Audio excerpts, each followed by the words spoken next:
The starting rotation for the Cincinnati Reds is set, and the real reasoning behind the 4 and 5 spots has me baffled. I'll tell you why on today's Locked On Reds.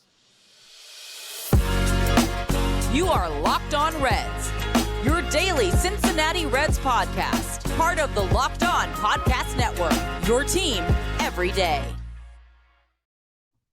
You are Locked On Reds. Thanks for making Locked On Reds your first listen of the day. We are part of the Locked On Podcast Network, your team every day. And we are free and available on all podcasting platforms. I'm your host, Stephen Offenbaker. That guy over there is Jeff Carr, and we are die-hard baseball fans. We have a passion for the Cincinnati Reds. We have taken our love of the game, our passion for baseball, and we have turned that passion into information for you. On today's podcast, the pitching staff is settled mostly, and with that, the roster is just about finalized, except we got some bad news from Joseph Daniel Votto about his readiness to play on opening day. We also have some injury updates from minor league camp that are making both Jeff and I just a little bit sad. We're going to talk to you about all of that, but first, I want to give a shout out to one of the sponsors of today's podcast, Ultimate Baseball GM. Today's episode is brought to you by Ultimate Baseball GM. Have you ever dreamed of becoming a Major League Baseball general manager and managing your own baseball franchise? Well, this is the game for you. To download the game, just visit ultimatebaseballgm.com or look it up on the app stores. Our listeners get 100% free boost to their franchise when using the promo code Locked On. In all caps. That's Locked On in all caps. Just type that in the game. You're going to get 100% boost. All right, Jeff, I think probably the place to start here is the pitching staff. And welcome back, by the way. I missed you last week. It's difficult doing this by yourself. I know that you did this a long time by yourself. I don't know how you did that because, wow. But let's dig into the pitching. I'm glad you're here because Yeah, I missed you the too, Reds buddy. made some... I got this weird setup behind me. It's all blank now. Well, much like your mind most of the time. No, I'm kidding. Totally kidding. Not wrong.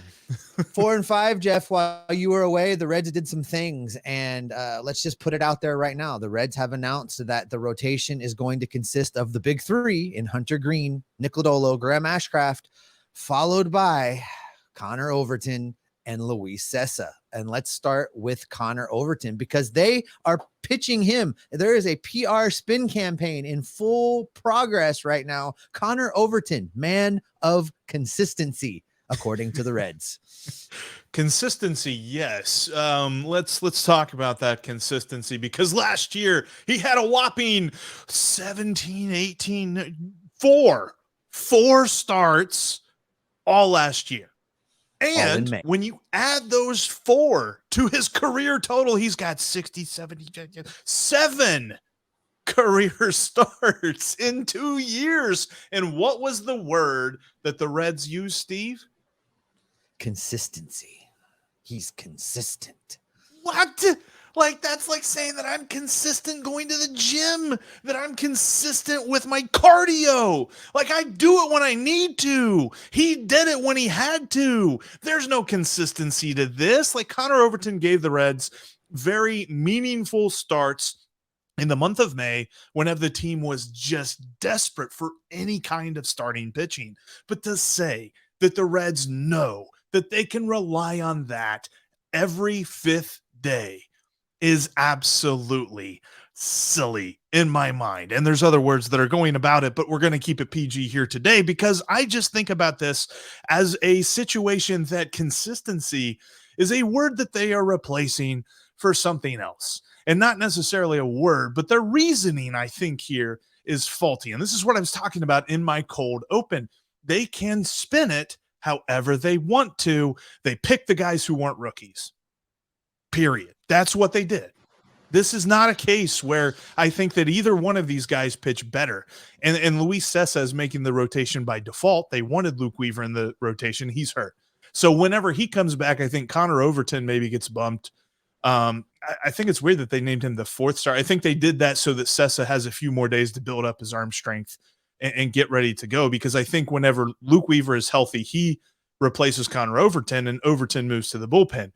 I just find this very, very fascinating that we are relying on the consistency of 7 career starts over the upside that Brandon Williamson has. And listen, let's talk about his 4 starts last season, because that's a total of 33 innings pitched from him last year, and that counts a couple of relief appearances as well. You can throw numbers out there that make him look a certain way. If you look at, say, ERA, 2.73 ERA, and I know how you feel about that number, and we know how I feel about that number. So I decided to include his FIP, because that is one of the numbers that we talked about in our stats education over the offseason. His FIP, 3.66. So even at that, in the 4 starts, he was lucky. He wasn't as good as the numbers would initially seem. Here's what I think, Jeff, and this is where I disagree with you. I do not believe that this was a case of the Reds not wanting to start a rookie. What I believe is that they went into this spring training fully committed to having somebody that has started before, even if it was a little bit, in the number 4 spot, followed by Brandon Williamson in the number 5 spot.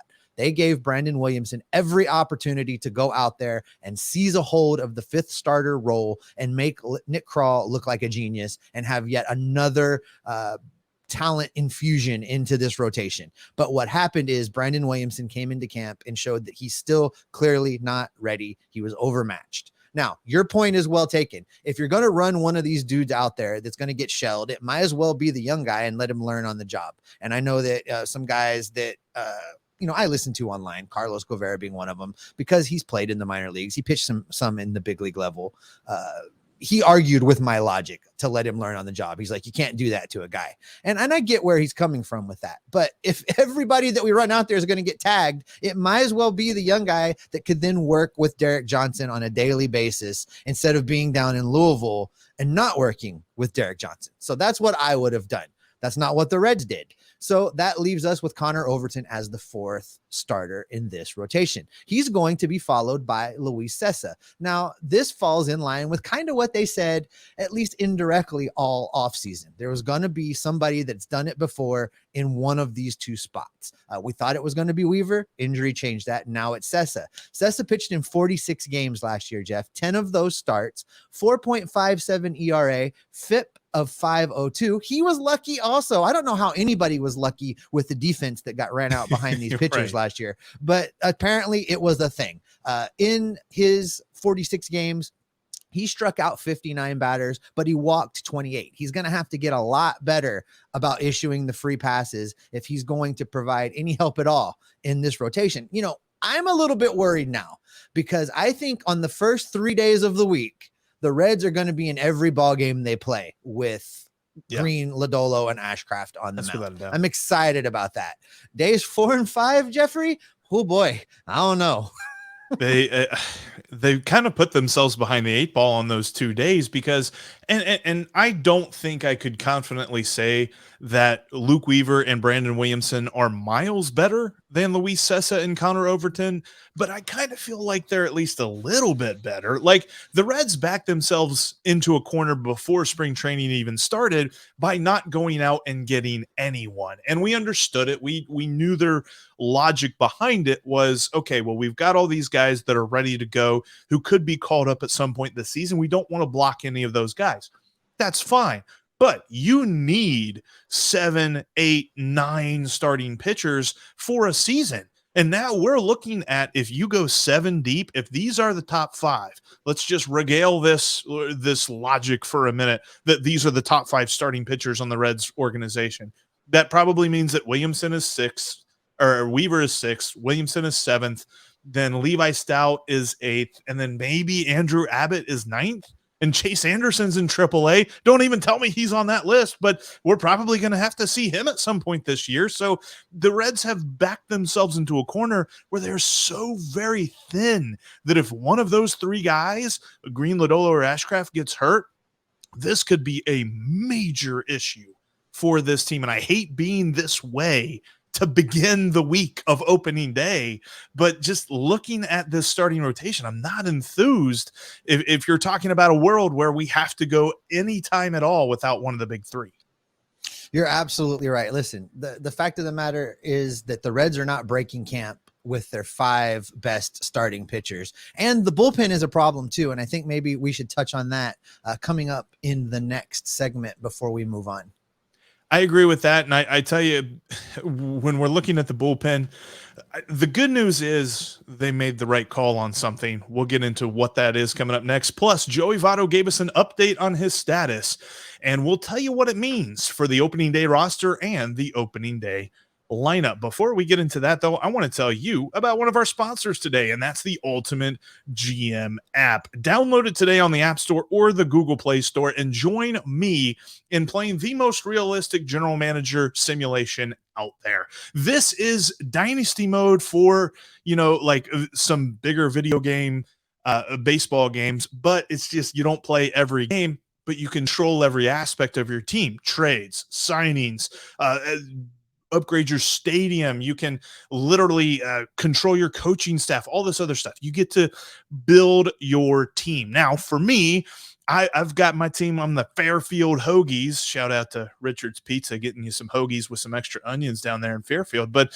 when it comes to my Fairfield Hoagies, it's a little bit rough because you're supposed to bring the team from the bottom to the top. And right now we're still trying to climb out of the bottom here. Like you got a little bit of money. You got to fix what happened from the most previous GM. And in this Ultimate GM app, things are not easy. This is not a situation where you jump into a game and all of a sudden, hey, you can trade for Shohei Ohtani right away.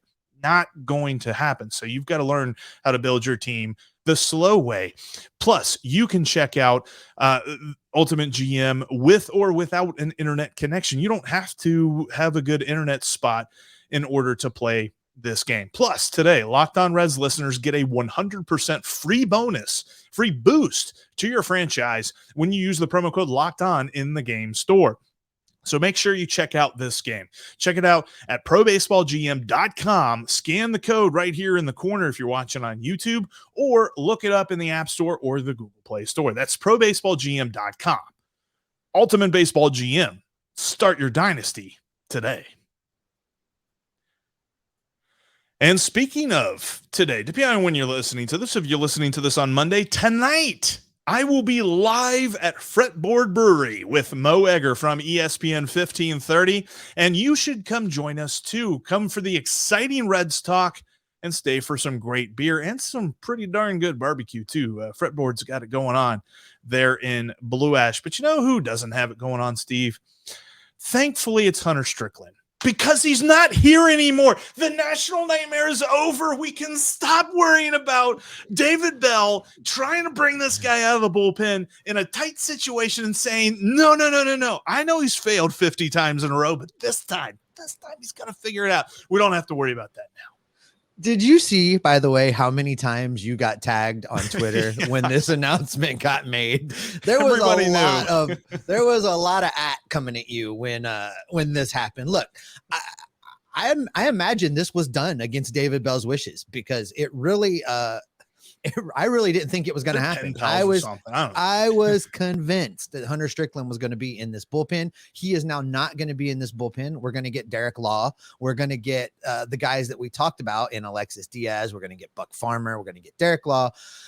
Here's the exciting part. We're going to get a second lefty. In addition to Raver San Martin, we're going to get one of Bennett Souza or Alex Young. Listen to you. They did. They finally listened to me. Thank you, Nick. Shout out to Nick for listening to the show. Here's the deal. At the end of the day, I think it's going to be Alex Young, Jeff. I looked at the numbers where we sit currently. Neither one of them got a lot of innings this spring. I think Alex Young got 10 and Bennett Souza got 6.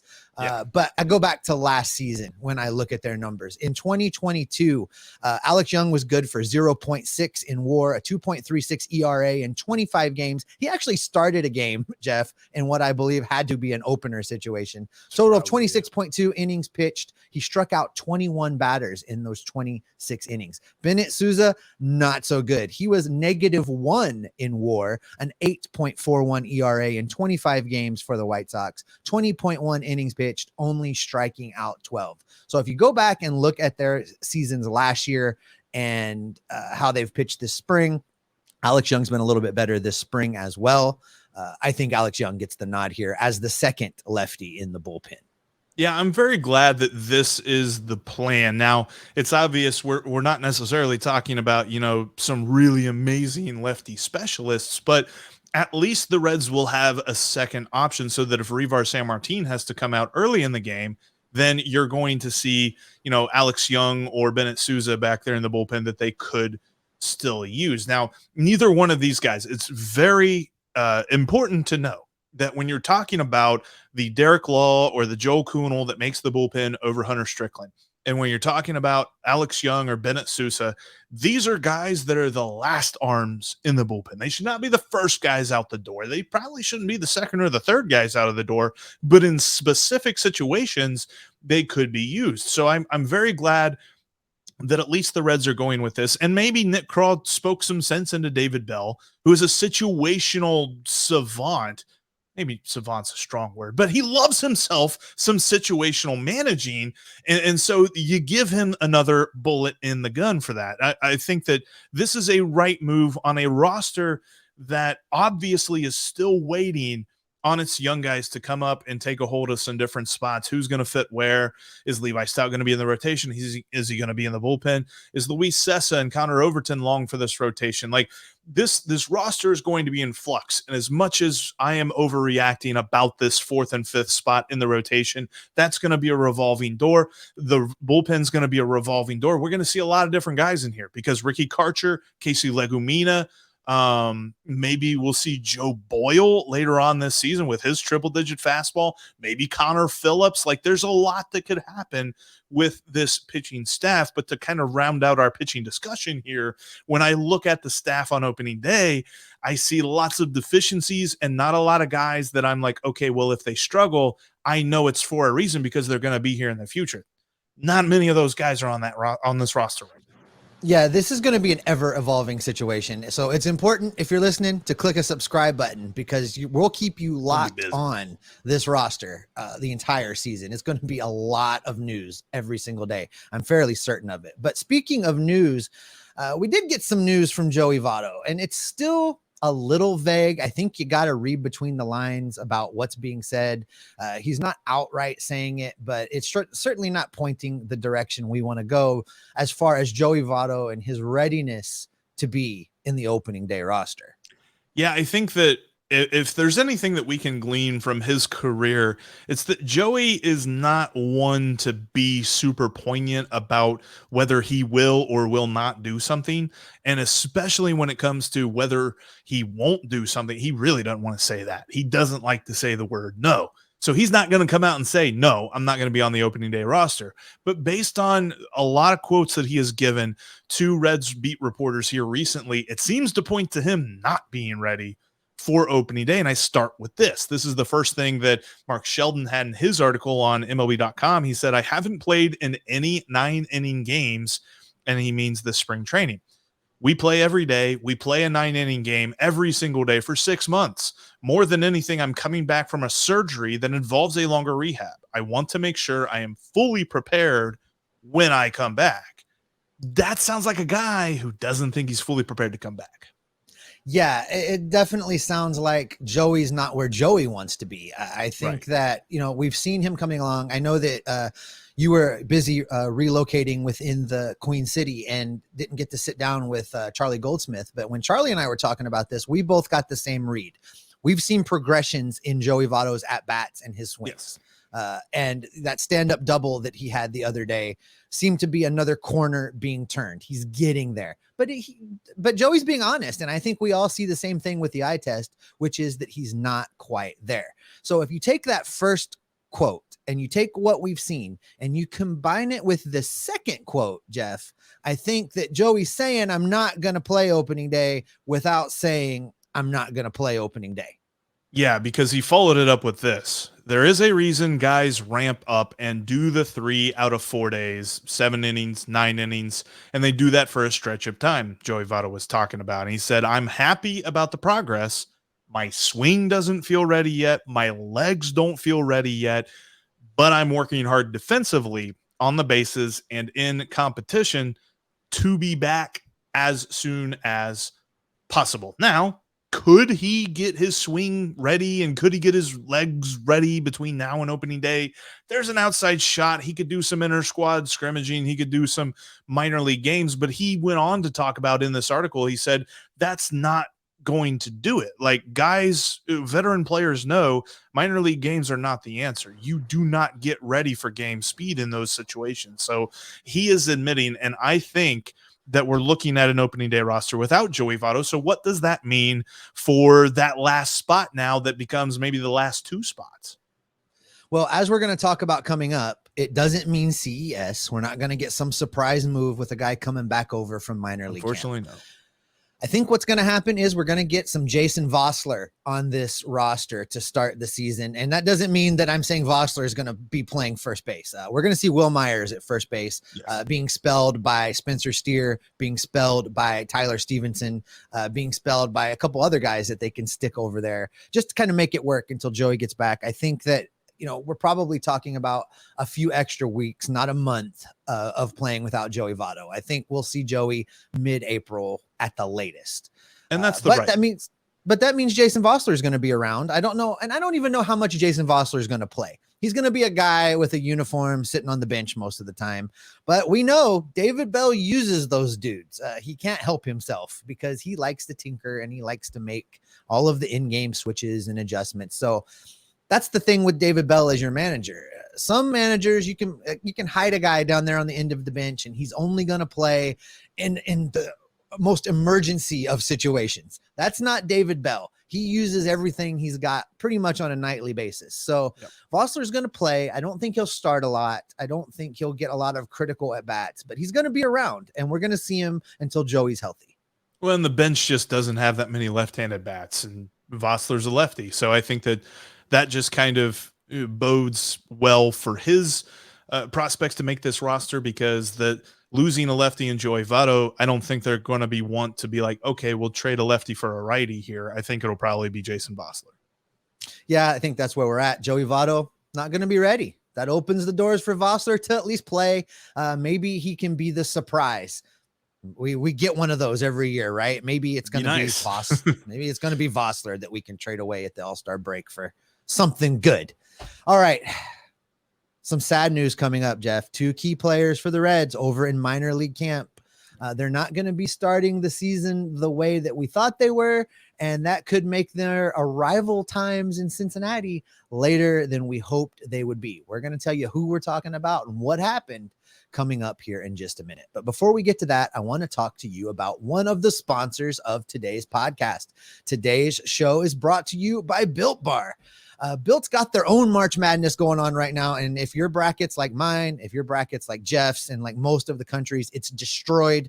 Here's an opportunity to make a new bracket, and you can do it over at Built Bar because you get to pick whether your favorite puff or bar is the favorite puff or bar. Now is the time to head to builtmarchmadness.com and vote for your favorites in your own bracket style competition. As you know, I will be voting for the churro puff because it is the best puff that they've got on the market. Head to builtmarchmadness.com right now and vote for your favorite bar or puff. When you do that, you're going to be entered into a drawing where 50 lucky Locked On listeners will get a free box of Built. And not only that, but one of you guys are going to get a 12-month subscription to Built. That's 12 months of Built Bar. You're going to get Built's best flavors, Built's best bars, their best puffs delivered to you for a month, for a year. Got tongue-tied, guys. Delivered right to your door. You got to try Built. Built is the best protein bar ever. It's amazing. You're not even going to know they're good for you. Why are they so good? It's because they're high in protein, they're low in sugar, and they're covered in 100% real chocolate. That's right, real chocolate. So run to builtmarchmadness.com right now and vote for your favorite bar or puff and pick up a box while you're there. And you can vote every day in March. So hop in, support your favorite one, and get yourself some Built Bar. You're going to thank me later. All right. Coming up, you can follow us on all platforms, including YouTube. Make sure you're following us on Twitter between shows. You can follow me at S. Offenbaker. You can follow Jeff at Jeff Carr. That's Jeff with 3 Fs. And you can follow the show at Locked On Reds. Okay, Jeffrey, Not great news coming out of minor league camp.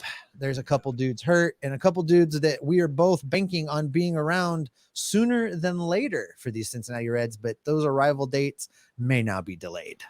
Yeah, we've been talking a lot. I've been talking a lot specifically about the idea of Elly De La Cruz coming up in May around Memorial Day, something like that. That might not happen now because Elly De La Cruz is dealing with a left hamstring strain. He suffered the injury back on March 18th, and he is reportedly due back on April 12th. Now, this report is coming from Charlie Goldsmith of the Inquirer, and both guys are slated to begin the year in Louisville between Elly De La Cruz and Christian Encarnacion-Strand, but both guys will be delayed. And I have to imagine, especially before we get into CES's injury, when it comes to a hamstring strain, if it's later than April 12th, it's later than April 12th. We are not trying to rush Elly De La Cruz by any stretch of the imagination. I'm going to say the same thing that I said when Jonathan India hurt his hamstring last year, and nobody was willing to listen. Everybody poo-pooed what I was saying, and I was right, and I didn't want to be right. They have to protect these players from themselves. Elly De La Cruz is going to want to play as soon as possible. He's going to want to play today. You cannot let him do that. Hamstrings are notoriously long healing injuries. They're very easy to re-injure. Again, see Jonathan India last season. Elly De La Cruz needs to be shut down until he is 100%, and they need to move him along slowly. This cannot be lingering. It cannot be nagging. They cannot allow this to derail him.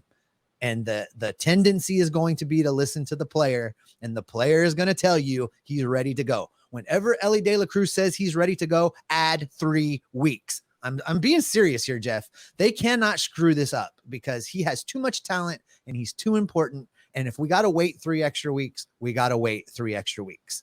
Yeah, like I think at the end of the day, if this means he comes up in June or even July, like that's fine. I want him to be 100%. I want him to not have any risk of re-injury, at least of this specific injury. I know there's always a risk of something happening, but yeah, that's what I'm looking at when it comes to Elly De La Cruz. And then also for Christian Encarnacion-Strand, he was originally injured back on February 13th with a slight disc herniation in his back. Now, he played through that. You'll remember he was the best hitter in the Cactus League with this injury. But once he was sent down to minor league camp, they were kind of, very cautious with this. He actually has not played in the last week in any minor league game. So they say that CES is likely to return full minor league action by April 24th. He could be, potentially a part-time player or a DH beginning April 19th. But, and also this, and CES was not a guy we were looking at for May. I mean, he was probably a June or July kind of guy. Maybe this pushes him back to August or even September at this point. But again, it's not a hamstring injury, but being a back injury, we're dealing too much with that already. Let's not mess around with any of this. When I hear injuries to prospects, to guys who are close to the major leagues like this, and as much as we want to see him, as much as you and I want to see Elly De La Cruz and Christian Encarnacion-Strand mashing at Great American Ballpark this year, I don't want it if it's going to be at a risk of damaging their long-term future. Yeah, with CES, just like I said with Elly De La Cruz, they need to wait. And when the player says they're ready, wait a little bit longer. I understand the desire to get them there. The fans want to see it. The ownership group wants to see it. The front office wants to see it. Everybody wants to see it. Let's take a pause and make sure they're 100% healthy before you restart them. Who this is good for is Matt McLain. If he stays healthy and goes down to Louisville and continues to mash the ball like he was doing in spring training, we'll see Matt McLain now sooner than I thought we were going to. I had him kind of pegged as an all-star break kind of guy this year. I think we could see him in May now, depending on what the big league roster does, injuries, et cetera, et cetera, et cetera. But this is good for him. I hope he recognizes the opportunity that he now has and that he needs to really buckle down and continue to perform because he could be the next man up. Well, and you know who else this is good for? It was Jose Barrero. Like, I think that not necessarily, lessening the pressure on him any, but it at least gives us a little bit more of a time frame here with which to watch him, because we're not going to be clamoring for a hurt Elly De La Cruz to come up and take his spot. Like, the guy's got to be healthy. The guy's got to be performing well to come up and take the major league spot. I don't want to, push a less than 100% dude into that situation. So this is something that Jose Barrero may be able to at least have a little bit more leeway to get, he's still got to play. Like, this isn't like, okay, now you're good, you can just hang out here. Like, you still got to perform, and we still haven't seen it to the extent that we want to, but this at least keeps the objects that are, in the rearview mirror closer than they appear. They might actually be a little bit further back now. Well, one thing's for sure, Jeff is going to have a lot more to say about this, and he's going to be talking about it at Fretboard tonight. If you're listening on Monday, he is at Fretboard tonight with Mo Egger of ESPN 1530. I'm glad you went out and got somebody that kind of looks like me to sit in my chair, Jeff, while I am away. Not quite as handsome, doesn't but have the facial hair. He doesn't have the goatee going on, but he's got the right hairdo. I'm glad Mo was able to pinch hit for me. I couldn't quite get the town in time for this. I'm bummed because we did this once before and it was so much fun. Lots of Reds talk, lots of question and answer, lots of trivia, and lots of great beer out at Fretboard. So go join Jeff and Mo out in Blue Ash at Fretboard tonight. If you're listening on Monday, 7 p.m. start time. And with that is going to do it for this edition of Locked On Reds. Jeff, have fun out there at Fretboard. I can't wait to hear it posted in the audio and video feeds on Tuesday. Thanks for making Locked On Reds your first listen. Now, for your second listen, check out the Locked On Fantasy Baseball podcast. You can win your league by listening to Matt and Dom every day as they bring you the best fantasy draft strategies. Find the Locked On Fantasy Baseball podcast wherever you get your podcasts and on YouTube, just like Locked On Reds, part of the Locked On Podcast Network. Your team every day. Jeffrey, there is regular season baseball this week. You and I are going to be in person together in Cincinnati for a bunch of days. I'm so excited. And it's almost opening day. What does that mean for the everyday listener?